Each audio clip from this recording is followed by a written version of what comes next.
Abandoned shops, graffitied plastered all over the walls, and rubbish litters the cracked streets. It's depressing. It's a kind of a pulling down effect. You know, no one wants to see the community like this. But for how much longer? A local councillor, community board members and the business association walked around the community together, checking out how much TLC New Brighton is receiving, looking from the main streets to the playgrounds and into the public toilets. First impressions, and you can never get past the first impression. So you can see the graffiti, the wall is coming apart, is peeling. It smells as well. Even walking down the footpath becomes a hazard, with potholes and open drains. It does need to be corrected. It's a health and safety issue, and I'm really worried about elderly people falling over and breaking a hip.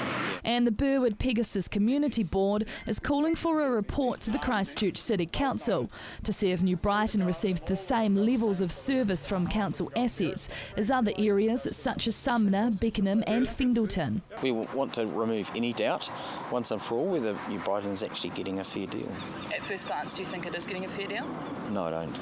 But the local business association doesn't believe it is either. Mr Zanen is calling for the council to take more action and take better care of its assets. The council has an obligation to the community here of 18,000 residents, 24,000 if you go a touch further north. That's a pretty big obligation, and it just hasn't been met for a long period of time. CTV News took to the streets to see what the locals thought of the area they live in. Oh, it definitely needs more attention. It needs the attention that the other side of town is getting, and we're not.